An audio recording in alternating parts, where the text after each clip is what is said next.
සුදසක් කියලා සියලුම දෙනාට අද අපි අලුත් වැඩ පටන් ගන්නවා. මේ වැඩේ තමයි පහුගිය විභාග ප්‍රශ්න පත්‍ර. එහෙම නැත්නම් අපි කියනවා පේසුරු පොත. මේ ගැටළු විසඳපු වීඩියෝ ටිකක් ලබා දෙනවා. right? මේ වීඩියෝ ටික ඉතාමත් වැදගත් වේවි ඔයගලන්ට. මොකද සමහර අපි දන්නවා සමහර ළමයින්ට ප්‍රශ්න තියෙන දැනගත්තට ගැටළු ටික හරියට හදා ගන්න බෑ. ඉතින් ඔන්නේ ගැටළු ටික හරියටම හදා ගන්න තමයි මම මේ වීඩියෝ එක කරලා දෙන්නේ ඔයගලන්ට. right? එතන පේසුරු පොතේ තියෙන මෙතනින් එහාට තියෙන වීඩියෝ ටික ප්‍රශ්න ටිකත් අපි වීඩියෝ කරලා ඔයගලන්ට ඒ ටිකත් ලබා දෙනවා. ඒ ටිකත් එතකොට ඔයගලන්ට ඉතාමත් හෙල්ප්ෆුල් වෙයි. මොකද ඇත්තටම කියනවා නම් පහුගිය විභාග ප්‍රශ්න පත්‍ර ගත්තොතින් විභාග ප්‍රශ්න පත්‍ර වලින් විශාල ප්‍රමාණයක් 10ක් 12ක්ම ඔයාලට ලකුණු ලැබිලා තියෙනවා. මෙන්න පසුගිය විභාග ප්‍රශ්න පත්‍ර ඊට කලින් අවුරුදු විභාග වල තිබුණු ප්‍රශ්න පත්‍ර වල ප්‍රශ්න වලින්. ඒ වගේම ඒ ටික කරලා තියෙන ළමයෙකුට අවසාන ඔයාගේ අවුරුදු දින පේපර් එක කරන එක ඇත්තටම අමාරු දෙයක් නෙමෙයි. ඒ පාස් පේපර්ස් සියලුම දේවල් කරලා තියෙන ළමයෙකුට ඉතාලම ලෙහෙසියෙන්ම මේක ගොඩ දා ගන්න පුළුවන් ළමයි ඒක ගැටලුවක් නැහැ. right ඉතින් මම මේ කරන වැඩේ ගැන පොඩි ඉන්ට්‍රොඩක්ෂන් එකක් දුන්නේ.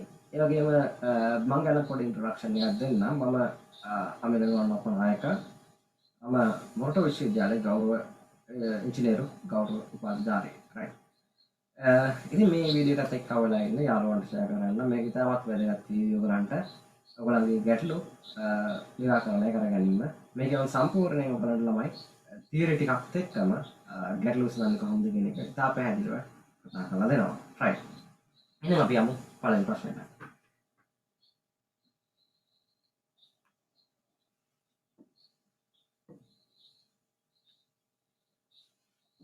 හරි පළවෙනි ප්‍රශ්නේ තියෙන්නේ මේක 1982 පළවෙනි ප්‍රශ්නට ඇවිල්ලා තියෙනවා අපෙන් G වල මාන සාර්වත්‍ර ගුරුත්වාකර්ෂණ නියති මාන හොයන්න ඇවිල්ලා තියෙනවා.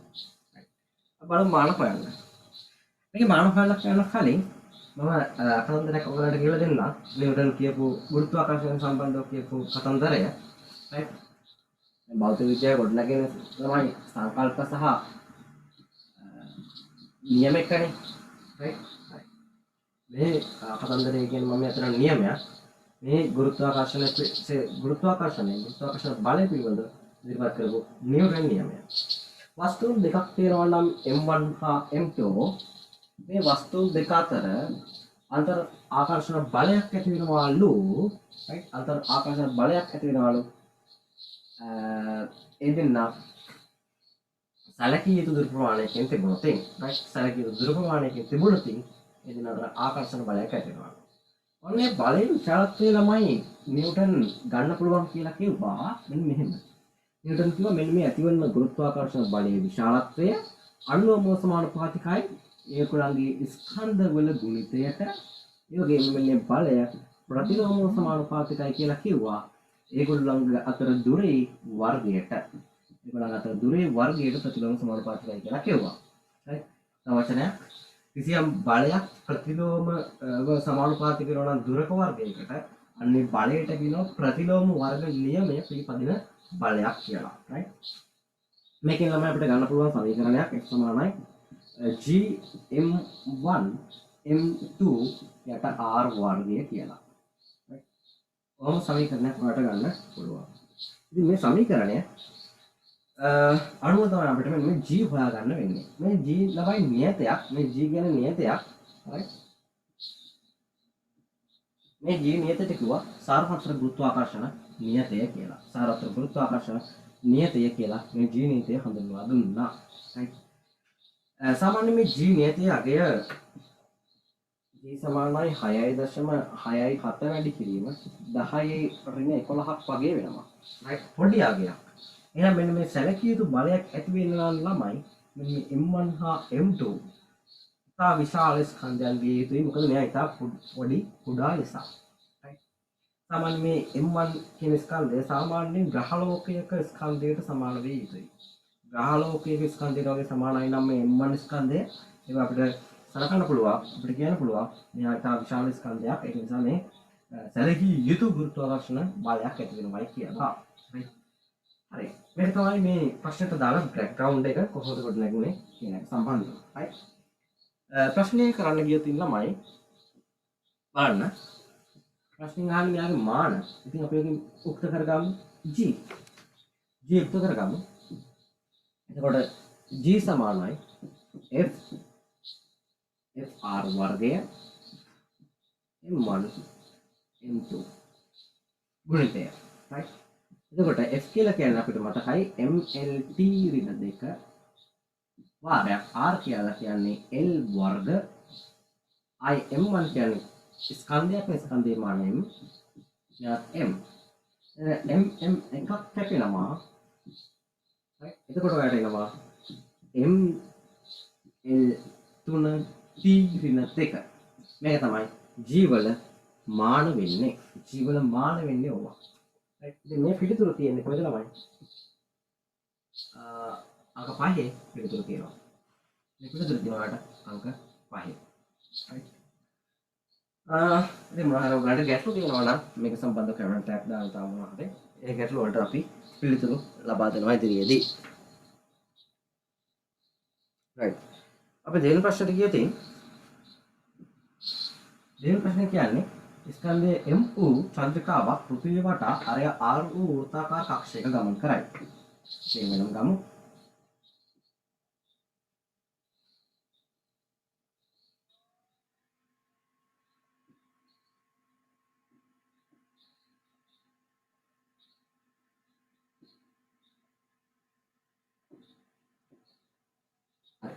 දැන් බලන්න හොඳට.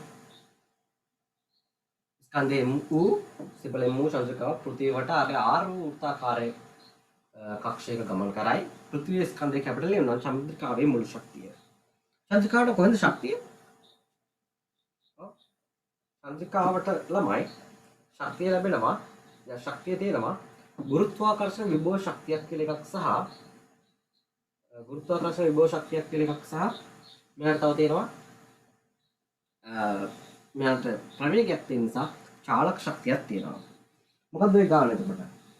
මෙහෙම පෘථුවිය තියෙනවා නම් මෙන්න පෘථුවිය වටා ගමන් කරන චන්ද්‍රිකාවක් ගැන තමයි කතා කරන්නේ. right? පෘථුවිය වටා ගමන් කරන චන්ද්‍රිකාවක්. එතකොට මෙන්න මේ පෘථුවිය සිට චන්ද්‍රිකාවට තියෙන දුර r අරය නැත්නම් මෙයා වෘත්තපතේ ගමන් කරන අරය තමයි r වෙන්නේ. මේ පැත්තට මෙයාගේ ප්‍රවේගයක් තියෙනවා. යාගේ ප්‍රවේගය අපිට දීලා තියෙනවා. ප්‍රවේගයක් අපිට දීලා නැහැ. මම මේක දැනට v කියලා ගන්නවා. පෘථිවිය ස්කන්ධයේ කැපිටල් m මෙයාගේ ස්කන්ධයේ සිම්පල් m. right? ඔය සංකේත ටික ගමු අපි. හරි. එතකොට මෙයා තුල ශක්තිය මොනවද තියෙනවා කියන්නේ? මෙයා තුල විභව ශක්තියක් තියෙනවා. මොන විභව ශක්තියක්ද? ගුරුත්වාකර්ෂණ විභව ශක්තියක් කබඩා වෙලා තියෙනවා මේ වස්තුවේ. ඒ කොහොමද? ගුරුත්වාකර්ෂණ ශේෂ්ත්‍රයක නැත්නම් විදුලි ශේෂ්ත්‍රයක කිසියම් වස්තුවක් තිබුණොත් ළමයි මේ වස්තුව තුල කබඩා වෙලා තියෙන අවශ්‍යයි විභව ශක්තියක්. right? විභව ශක්තියක් කබඩා වෙලා තියෙන අවශ්‍යයි. මේ හේතුව තමයි වස්තුව ඒ ශේෂ්ත්‍රයට එද්දී කාර්යයක් කරන්න ඕන. right? වස්තුවේ ශේෂ්ත්‍රයට එද්දී කාර්යයක් කරන්න ඕන. අනේ කාර්යයට සමාන ශක්තියක් එයා තුල කබඩා වෙලා තියෙනවා. right? අපි ගුරුත්වාකර්ෂණ විභව ශක්තිය එහෙම නැත්නම් ලක්ෂයක විභවය කියන එක අර්ථයක් පොතින් ළමයි. ඔයගොල්ලෝ පුළුවන් නම් අර්ථ දක්වලා මට කියන්න. right? කමෙන්ට් එකක් දාන්න. හරියට මේ මම අර්ථ දක්වන විදිහට අර්ථ දක්වන්න පුළුවන් නම් දැන් පුළුවන් නම් මතක් කරලා බලන්න කාටද පුළුවන් කියලා. ගුරුත්වාකර්ෂණ ශේෂ්ත්‍රයක යම් ලක්ෂයක විභවය විභව ශක්තිය ගුරුත්වාකර්ෂණ විභව ශක්තිය නැත්නම් විභවය. ඔව්. විභවය කියලා කියන්නේ ළමයි කිලෝග්‍රෑම් එකක වස්තුවක් අනන්තයේ සිට එම ගුරුත්වාකර්ෂණ ශේෂ්ත්‍රයට අදාළ ලක්ෂය වෙත ගෙන ඒමේදී ශේෂ්ත්‍රයට එරෙහිව කළ යුතු කාර්යය. right? ඔය කාර්යය අපිට සමීකරණයකින් දෙනවා v සමානයි ඍණ gm බෙදීම r කියලා. මෙහෙම දෙන්න හේතුව තමයි ළමයි මේක ඍණ වුණේ හේතුව මේ අපි දන්නවා ගුරුත්වාකර්ෂණ බලය තියෙන ළමයි මේ වස්තුව දෙසට. ඒකට වස්තුවට එරෙහිව අපි අර්ථ දැක්වේ මොකද්ද? ශේෂ්ත්‍රයට එරෙහිව කරන කාර්යනේ. කිලෝග්‍රෑම් එකක වස්තුවක් අනන්තයේ සිට ගුරුත්වාකර්ෂණ ශේෂ්ත්‍රයක කිසියම් ලක්ෂයක් වෙත ගෙනීමේදී ශේෂ්ත්‍රයට එරෙහිව කළ යුතු කාර්යය කියලා තමයි අර්ථ දැක්වේ. නමුත් ඇත්තටම මේ ශේෂ්ත්‍රය විසින් කාර්ය කරනවා. උඩේ ඉන්න වස්තු විමුල් වැටෙනවා. අනන්තයේ ඉන්න වස්තු පෘථිවියට එනවා. ඒ පෘථිවිය තමයි අදලාගන්නේ. ශේෂ්ත්‍රය කාර්ය කරන්නේ. ගුරුත්වාකර්ෂණ ශේෂ්ත්‍රය තමයි කාර්ය කරන්නේ. අර්ථ දැක්වීමට පටහැනි නිසා මේක ඍණ ලකුණක් දැම්මා. right? මේ ගණිත අනුපාණයෙන් අපි ඔප්පු කරනවා. ඒක එතකොට භෞතික විද්‍යාවේදී ඔප්පු කරන්නේ නැහැ ළමයින්ට. ගණිත අනුකලනයේ භාවිතා කරන නිසා කොහොමවත් මේක තමයි කිසියම් ලක්ෂයක විභවය කියලා කියන්නේ. එහෙනම් මෙයා මෙන්න මේ ලක්ෂය තුළ ගබඩා වෙලා තියෙන විභව ශක්තිය මේක. මේ ලක්ෂය තුළ ගබඩා වෙලා තියෙන චාලක ශක්තිය මොකක්ද? මේ ලක්ෂය තුළ ගබඩා වෙලා තියෙන චාලක ශක්තිය තමයි භාගයයි mv වර්ගය නේද?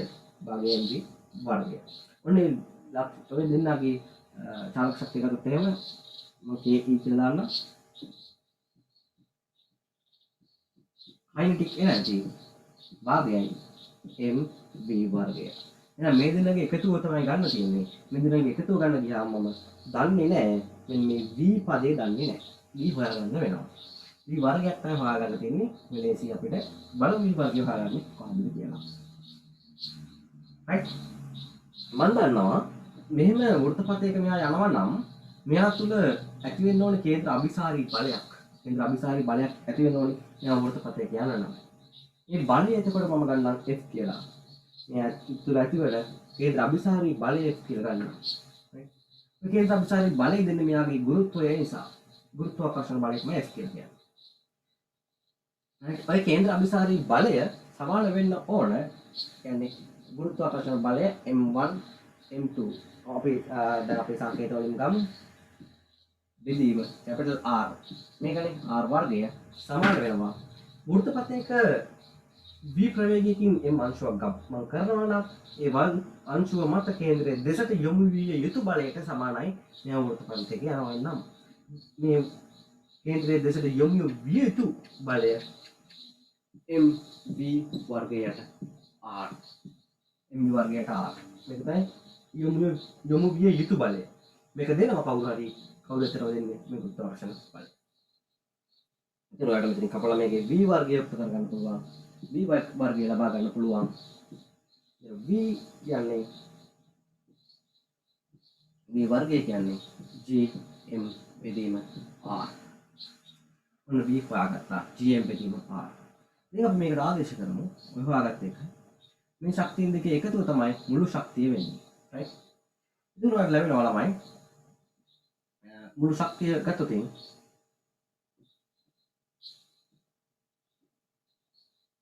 මුළු ශක්තිය ගත්තොත්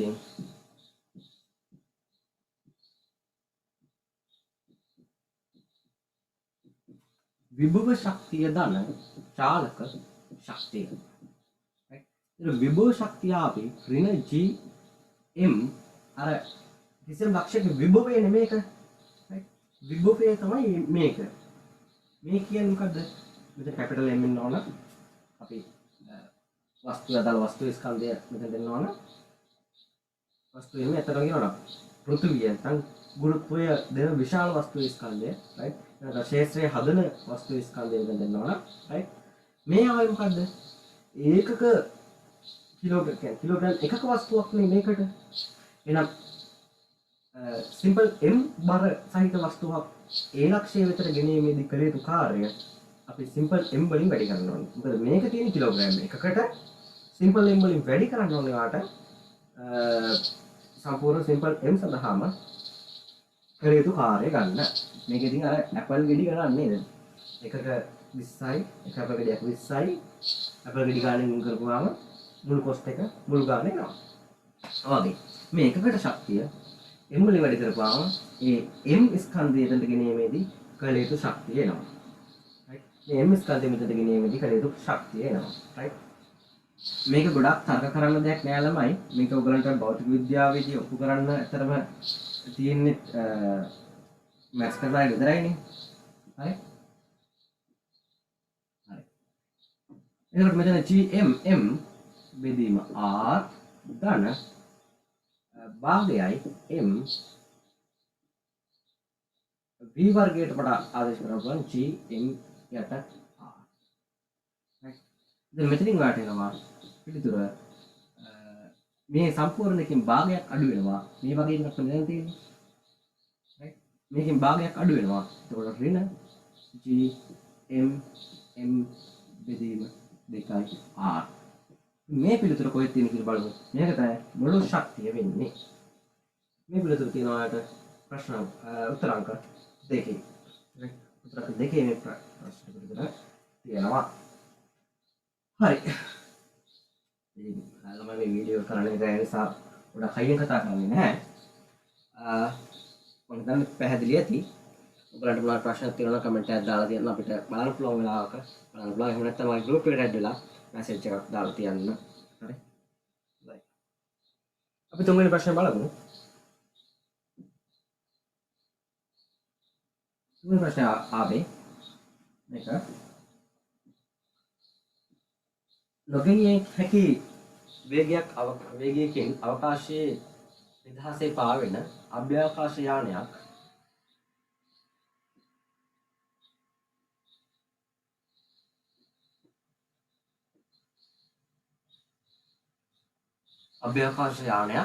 ස්කන්ධයේ M උද අරය R උද අරය කැපිටල් R උද ග්‍රහස්තුවකගේ ගුරුත්වාකර්ෂණ ශාස්ත්‍රයට ඇතුළු වේ. මෙම ග්‍රහයාට වායුගෝලයක් නොමැතිය අවකාශයේ අභ්‍යවකාශය යානයේ ග්‍රහයාගේ පෘෂ්ඨයේ මතු පිට ගැටෙන වේගය කුමක්ද කියලා අහනවා. right? හරි. එතකොට බලන්න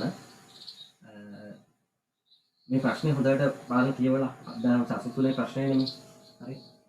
වස්තුවක් තියෙනවා, යානයක් තියෙනවා. ඒ යානය අරය R වූ ස්කන්ධයේ M වූ ග්‍රහයකගේ ගුරුත්වාකර්ෂණ ශේෂ්ත්‍රයට ඇතුළු වෙනවා. ඒ ගුරුත්වාකර්ෂණ ශේෂ්ත්‍රයට ඇතුළු වෙන ගමන් තමයි එයා ගුරුත්වයේ බලය නිසා ඒ ග්‍රහයා දෙසට ඇදීගෙන එනවා. right? එන්නේ වේගය වැඩි කරගෙන ඉන්නේ. right? වායුගෝලයක් නැහැ කියලා කියන්නේ ඇයි? වායුගෝලයක් තිබුණා නම් එහෙම අර ගැටිලා දැවිලා විනාශ වෙනවා. ශක්ති හානියක් සිද්ධ වෙනවා. අපිට මේ ගාන හදන්න බෑ වායුගෝලයක් තිබුණා නම්. ඒ නිසා තමයි වායුගෝලයක් නැහැ කියලා කියන්නේ. right? ඊට පස්සේ මේ අරින්න එදි චාලක ශක්තියක් තියෙනවනේ. ඔන්නේ චාලක ශක්තිය එන්නේ වැඩි වෙනවනේ. right? එන්නේ වැඩි වෙනවා. අපි අහන්නේ අභ්‍යවකාශ යානයේ ග්‍රහයාගේ මතුපිට ගැටෙන ප්‍රවේගය.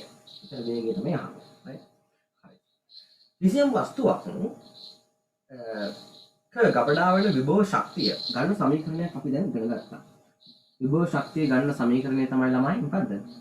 විභව ශක්තිය ගන්න සමීකරණය ඍණ G කැපිටල් M බෙදීම R කියන එක. මේ තමයි විභවය. හරි ගුරුත්වාකර්ෂණ විභවය. සිම්පල් M වස්තුවක් මෙතනට ගෙනාවොත් ඉන්නේ ගබඩා වෙන ශක්තිය තමයි ඔන්නෝක. සිම්පල් M වස්තුවෙන් ගුණ කරලා එන එක. මොකද මේ කිලෝග්‍රෑම් එකක් අනන්තයේ ඉඳන් තියෙනවා නම් මේ M වස්තුව අනන්තයේ ඉඳන් ගෙනනවා. මේ කාර්ය කරන්නේ කවුද? ශේෂ්ත්‍රයනේ. මේ කාර්ය කරන්නේ ශේෂ්ත්‍රය. මේ ශේෂ්ත්‍රය කරන කාර්යය කාල තුල ගබඩා වෙන්නේ. වස්තුව තුල ගබඩා වෙනවා. වස්තුව තුල ගබඩා වෙන්නේ චාලක ශක්තියක් විදිහට. එතන මේ ශක්තියම තමයි ගබඩා වෙන්නේ. එහෙනම් මට ගන්න පුළුවන් මේ ශක්තියම වස්තුවේ චාලක ශක්තියට සමාන කරලා. ඉතින් මේක මම මේකේ ධනාගය ගන්නම් මේක ශක්තියක් නිසා ඍණ ලකුණ දාන්න හේතුව තමයි මේ ශේෂ්ත්‍රයේ විසින් කාර්ය කරා කියන එක. ශක්තිය ඍණ කියන එක නෙමෙයි ළමයි. ශේෂ්ත්‍රයේ විසින් කාර්ය කරන නිසා තමයි අර ඍණ ලකුණක් දාලා තිබ්බේ විභවයට.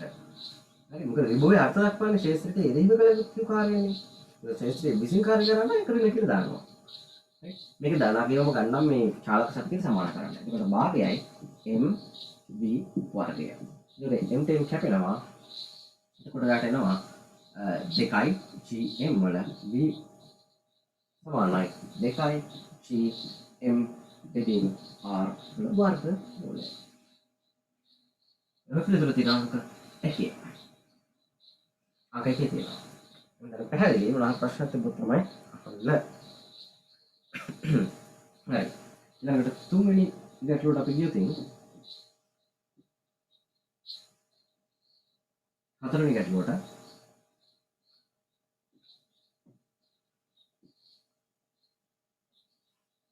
දසදසෝ හතර කාඩක් එකක්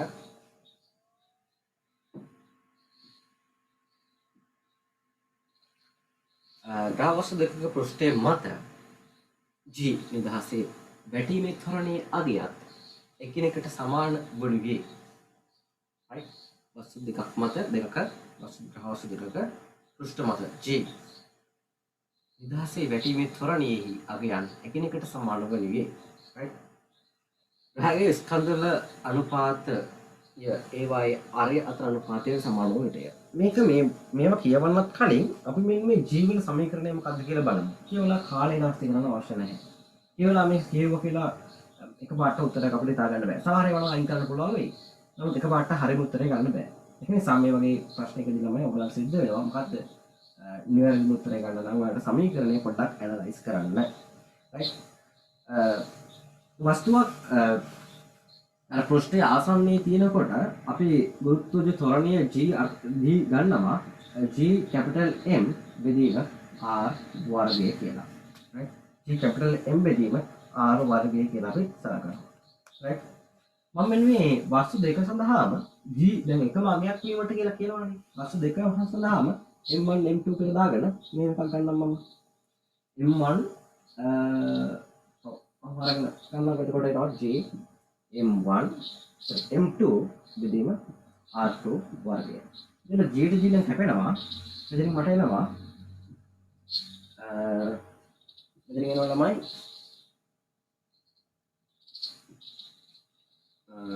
m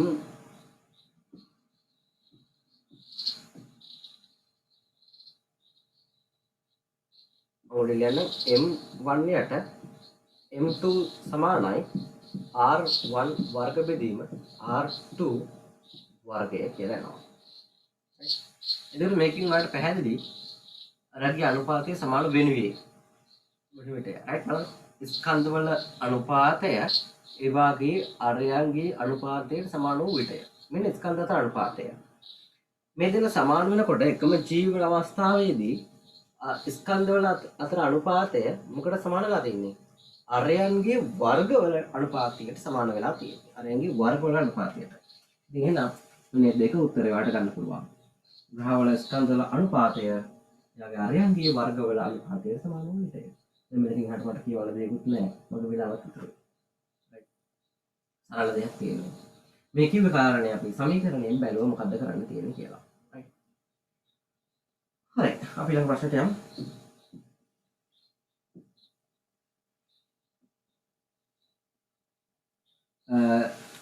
ගුරුත්වාකර්ෂණ නියතය g හි මානවලිය. ඉතින් මම කිව්වා මේ කලින් ප්‍රශ්න එනවා කියලා. මේ ඒකක කියලා අහන්න කි. හරි. ප්‍රශ්න අහන්නේ g වල ඒකක. අන්න 86 යහුවා අපව g ගැන. හරි. g ගැන අපව 86 යහුවා. ඉතින් ඒකක හොයන්න පුළුවන් නේද ළමයි කලින් මාන හොයාගත්ත එකෙන්ම. එහෙම නැත්නම් ඔයාලට කෙලින්ම ගන්න පුළුවන්. f සමානයි g m1 m2 බෙදීම r වර්ගයනේ. ඒකට g සමානයි f r වර්ගය බෙදීම m1 m2. එතකොට ළමයි මෙතන ඔයාලට ලැබෙනවා f කියලා කියන්නේ බලය. f කියන්නේ බලය නිව්ටන්. r කියලා කියන්නේ මීටර වර්ග. මෙතනින් එනවා කිලෝග්‍රෑම්. වැඩි කිරීම කිලෝග්‍රෑම්. කිලෝග්‍රෑම් වැඩි කිරීම කිලෝග්‍රෑම්. ඒක ඔතනින් එනවා ළමයි. මොකද්ද? නිව්ටන් කිලෝග්‍රෑම් වර්ගයට වර්ග මීටර. නිව්ටන් කිලෝග්‍රෑම් වර්ගයට වර්ග මීටර. මේක ඉතින් හදලා බලන්න ඕන උත්තරයක්. විස් කරන්න බෑ. කිලෝග්‍රෑම් වර්ගයට වර්ග මීටර. අංක 5. විදුර අංක 5.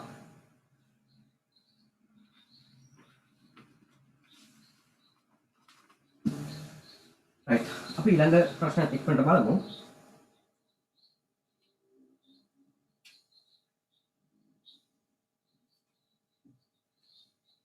හයින් ප්‍රශ්නය 1987.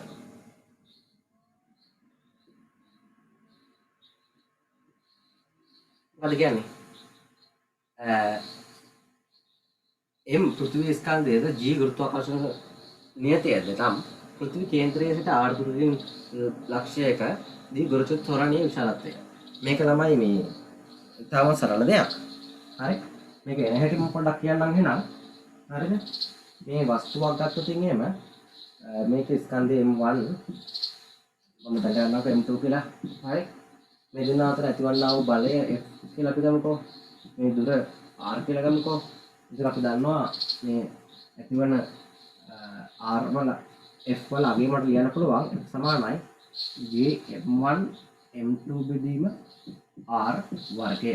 right? ගුරුත්ව ත්වරණයේ විශාලත්වය නහන්නේ R දුරකින් ලක්ෂයකදී ගුරුත්ව ත්වරණයේ විශාලත්වය. ඉතින් මේකනේ වස්තුවේ මත ඇතිවන බලය. ඒතර මේ බලයෙන් මම ඇති වෙන්නේ. මම එනම් මෙයාගේ තොරණය මේ පැත්තට g කියලා දාගෙන මෙයාට x සමානයි m දාන්න. වස්තුවට x සමානයි m දාන්න. right? වස්තුවට දාන x සමානයි m. f සමානයි m a. එතකොට තොරණය මට හොයාගන්න පුළුවන් නේද? දැන් f කියලා කියන්නේ එතකොට j m1 මම මේකේ තියෙන එකම ගන්න. j m කියලා තියෙන්නේ එක වස්තුවක්. m gm අදාළ වස්තුවේ ස්කන්ධයේ සිම්පල් m කියලා ගන්නම් ඒක කැපෙනවා බලන්න. බෙදීම r වර්ගය මේ වස්තුවේ ස්කන්ධයේ සිම්පල් m කියලා මම ගත්තේ ඒක මෙතනට ආදේශ වුණා ගුරුත්වාකර්ෂණය g. මේ m ටෙන් කැපෙනවා. දැන් ගුරුත්වාකර්ෂණය සමාන වෙනවා. ඔයාලට පේනවා g සමානයි g කැපිටල් m බෙදීම r වර්ගය. g කැපිටල් m බෙදීම r වර්ගය. ඒක පිළිතුර මේක සිම්පල් වලින් තියෙන සිම්පල් වලින් ආදේශ කරලා වැඩ ගන්න පුළුවන්. mg r වර්ගය කියන්නේ 4 වෙනි පිළිතුර.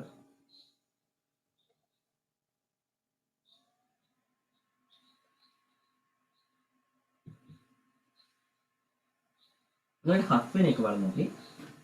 6 වෙනි ප්‍රශ්නය. අපි 7 යමු. 7ට ගියොත් ළමයි මේ භෞතික විද්‍යාව ඉගෙන ගන්න හරියටම ඉගෙන ගන්න. ආනම දැක්කේ මනම් මේ ටික හරියටම ඉගෙන ගන්න මේ ඉගෙන ගත්තට පස්සේ ළමයි ප්‍රශ්නයක් වෙන්නේ නැහැ. ඕන ගානක් හදන්න පුළුවන්. හරි? හරි දැක්කේ ඔළුවේ තියනවා නම් ඕන ගානක් ඕන MCQ එකක් හදා ගන්න පුළුවන්. මෙතෙන් දිහාන ආපහු ගුරුත්වාකර්ෂණයේ දිනම් පෘථිවි මධ්‍යන්නේ ආර්ද්‍රකින් ලක්ෂ්‍ය ගුරුත්වාකර්ෂණය. දැන් බලන්න ගිය අවුරුද්ද කරපු එක මේ අවුරුද්ද ආපහු කරන්න තියෙන්නේ මොකද්ද? කලින් ප්‍රශ්නේ මම අහලා තියෙන්නේ සංකේත වෙනස්. එතන කැපිටල් R කියලා එකක් දාලා මේ. හදන් දෙයක්වත් නැහනේ. හදන් දෙයක්වත් නැහැ. ඒකයි මම කියන්නේ පාස් පේපර්ස් කරන්න. මොනතරම් පාස් පේපර්ස් ටික කරලා පුරුදු වෙලා යන්න. ඉතින් එහාට කොට දා ගන්න තාම පහසුයි. 8 වෙනි ගාන.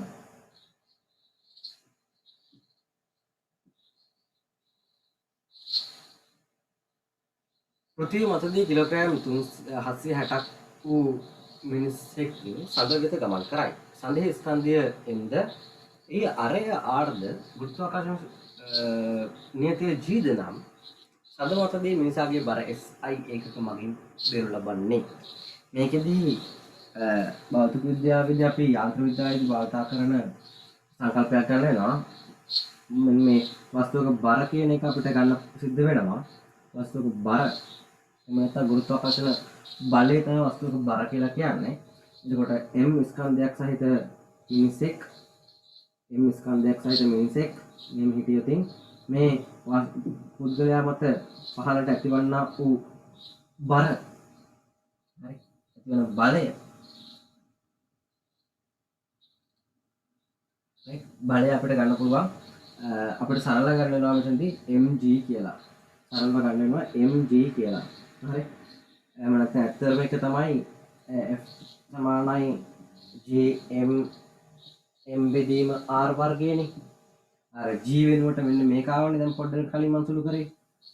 මෙතන වෙනකොට g දැම්මනේ. මේකට g දැම්මනේ. නේද? මේකට g ආවේ. එතකොට මේ බලය වෙන්නේ mg කියලා. right? ඒක තමයි මෙතන මම මේ ලියලා තියෙන්නේ. මේ g වලගේ 10ක් කියලා වලින් සලකලා m හොයාගන්න වෙනවා. g වලගේ 10ක් වුණාම හරි එතකොට m සමාන වෙනවා අපි දන්නවා 76ක් කියලා එනවනේ. දැන් 76ක් කියලා එනවා m මේක කිලෝග්‍රෑම් වලින්. හරි. කිලෝග්‍රෑම් වලින් m 76ක් වෙනවා. right. දැන් මොකද කියන්නේ මේක හැපෙන්? මම නිකමට m හොයාගත්තා. ඇයි හොයාගත්තේ කියලා බලමු දැන්. දැන් මම හොයාගත්තයි කියලා බලමු. දැන් බලන්න චන්ද්‍රයා මතදී ආරේ ආරවුණු ගුරුත්වාකර්ෂණ ශක්තිය g නිසා මිනිසාගේ බර SI එකක මගින් ලබා දෙන්න ලබන්නේ. ඉතින් මිනිසාගේ බර එනවා ළමයි. හරි. බර කියන්නේ චන්ද්‍රයා මතදී ඒ කියන්නේ බලයනේ. එතකොට ඒකත් එන්නේ g m බෙදීම r වර්ගය.